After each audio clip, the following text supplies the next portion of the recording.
Rome, 1962. A soundstage built for the most expensive film ever made up to that point.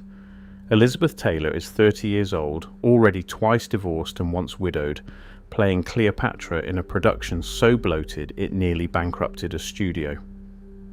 Richard Burton walks onto that set, married to a woman named Sybil, with 2 young daughters at home, and within weeks the 2 of them are the biggest scandal in the Western world.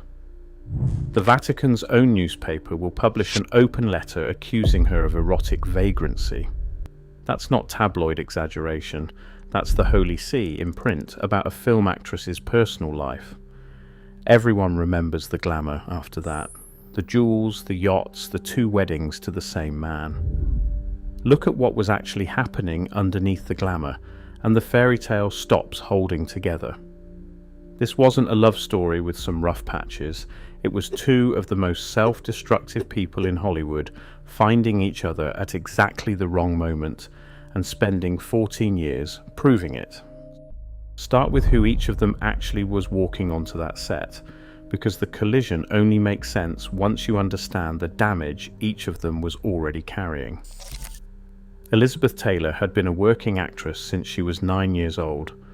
MGM owned her image before she'd finished puberty, and by the time she was an adult she had never once lived a life that wasn't scripted, publicized, and monetized by other people. She married her first husband, hotel heir Conrad Hilton Jr., at 18.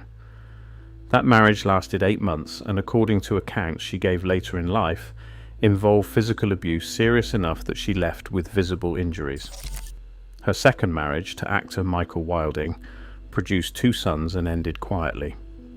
Her third marriage, to producer Mike Todd, is the one that actually shaped her, because Todd died in a plane crash just over a year into the marriage, and by every account from people who knew her, it broke something in her that never fully reset. Within months of Todd's death, she was involved with his best friend, singer Eddie Fisher, who left his own wife, actress Debbie Reynolds, for her. America turned on Elizabeth Taylor overnight. The grieving widow became, in the space of 1 tabloid cycle, the most hated woman in the country. She married Fisher in 1959. By the time she arrived in Rome 3 years later, that marriage was already hollow, and she knew it. Richard Burton arrived on set carrying a different kind of damage. He'd grown up one of 13 children in a Welsh mining village. His mother dead before he was 2, raised largely by an older sister.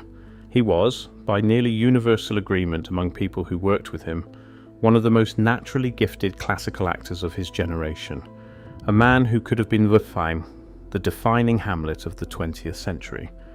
He was also, by the time he met Taylor, already a serious and largely unmanaged alcoholic, and already known within the industry for chronic infidelity inside his marriage to Sybil, an actress who had given up her own career to support his. Burton didn't hide any of this. He wrote about his own drinking and his own affairs with a kind of performative honesty that read, depending on who you ask, as either self-aware or self-mythologizing. Hold that distinction. It matters later. So put those 2 people on the same set, in Rome, in 1962, both already married, both already privately unraveling, and watch what happened. The affair was not subtle. Paparazzi photographed them constantly. The production shut down for weeks at a time because neither of them could function. 20th Century Fox, watching its enormous investment implode in real time, reportedly considered firing one or both of them, and couldn't, because the film needed them too badly to finish. Burton's own marriage collapsed publicly, Taylor's collapsed publicly, and the moral outrage that followed wasn't confined to gossip columns. The United States Congress at one point discussed whether Taylor's conduct should affect her ability to re-enter the country. That's the scale of what Le Scandale, as the press nicknamed it, actually was. 2 adults having an affair became briefly a subject of genuine national debate. They didn't marry right away. It took 2 more years, 2 more finalized divorces, and a period during which both of them were, by their own later accounts, drinking heavily and fighting constantly, even before any wedding had happened.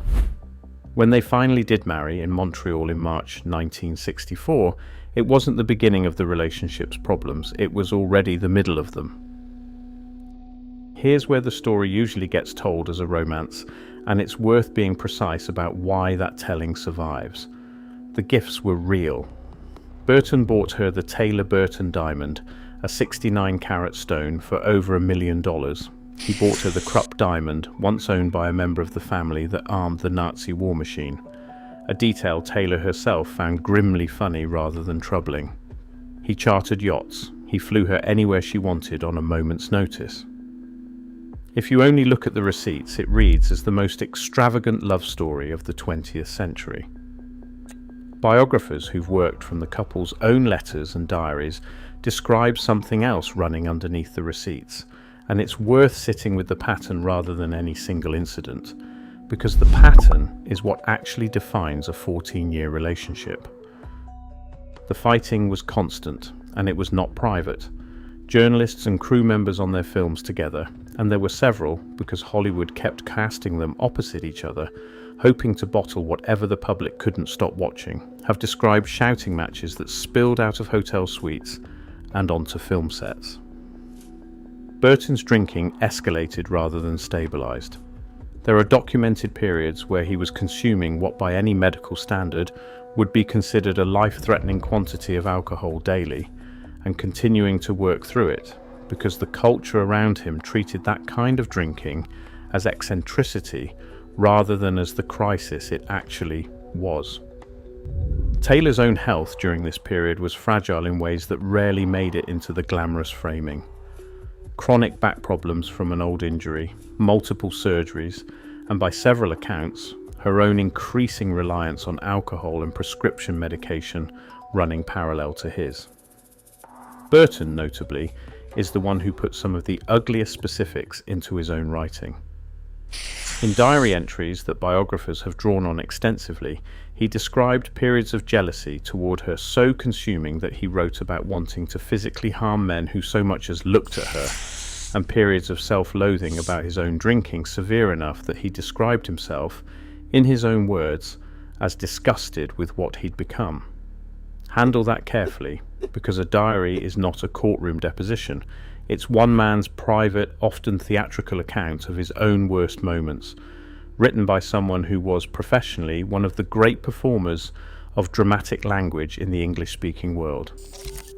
Even his private writing has a kind of staged quality to it, but the diaries are also the closest thing that exists to a first-hand record of what that marriage actually felt like from inside it. And what they describe is not a fairy tale with occasional storms. It's a relationship organized almost entirely around cycles of hurting each other and then spending enormous amounts of money to make up for it. By the early 1970s, the pattern had exhausted itself. Burton's career had genuinely suffered. A man who had once been considered for the greatest classical roles of his generation was, by several critics' accounts, visibly diminished on screen, his focus and his instrument both eroded by over a decade of heavy drinking. Taylor's weight and health became tabloid fixations in ways that were often cruel and rarely examined honestly as what they likely were, which was the visible toll of chronic pain, medication, and a marriage that had stopped functioning as a source of stability years earlier. They divorced in June 1974. The tabloids treated it as the end of the story. It wasn't. 16 months later, in October 1975, they remarried in Botswana in a small ceremony near a game reserve.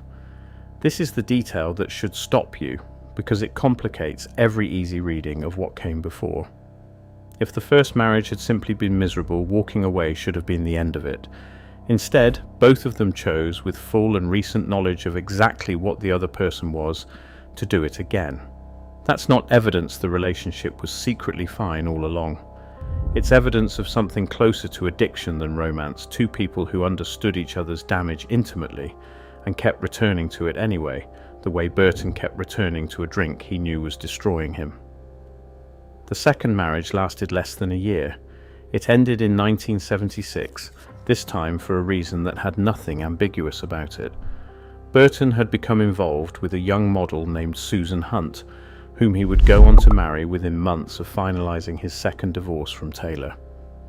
Whatever the second marriage had been trying to fix, it hadn't worked, and this time there was no third attempt. What happened after is where the story usually just stops, and it shouldn't, because it's the part that actually tells you what the relationship had cost both of them. Burton went on to marry twice more.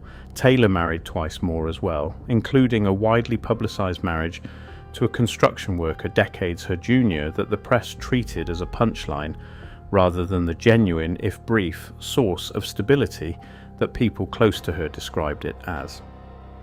Neither of them, by most accounts from people who knew them in later years, ever fully stopped orbiting the other. They exchanged letters for the rest of Burton's life. Burton, in interviews given years after the second divorce, would describe Taylor in terms far gentler and more reflective than anything captured during the marriage itself, as, in his own later words, the only woman who had ever truly understood him. Whether that's the truth settling in with distance, or simply the version a dying man's memory chose to keep, is something no source can resolve for you. Richard Burton died suddenly in August 1984 of a brain hemorrhage at 58. Elizabeth Taylor did not attend the funeral. Multiple biographers, working from interviews with people close to her at the time, have described her reasoning as protective rather than indifferent, that she believed her presence would have turned the day into a media circus and taken the funeral away from Sybil, his first wife, and from his daughters, the family that had actually raised him and been there for the ordinary, unglamorous parts of his life that she herself had never really shared. If that account is accurate, it's a strange kind of tenderness arriving 14 years too late to help either of them while they were actually married. She did send white flowers. She reportedly said in the years afterward that a part of her had died alongside him. Now go back to that soundstage in Rome in 1962. Two people who were each already carrying more damage than either of them had ever publicly admitted, meeting in the middle of the most expensive, most chaotic film production in Hollywood history, and mistaking the intensity of that collision for something sustainable. The jewels were real, the yachts were real, the two weddings were real. None of that is the lie. The lie is the framing that turned 14 years of matched addiction and mutual devastation into the 20th century's most celebrated love story, because it was easier to sell diamonds and yacht photographs than it was to sell the truth, which is that Elizabeth Taylor and Richard Burton didn't complete each other. They recognized each other. And recognition, it turns out, is not the same thing as being good for someone. It's just the thing that's hardest to walk away from.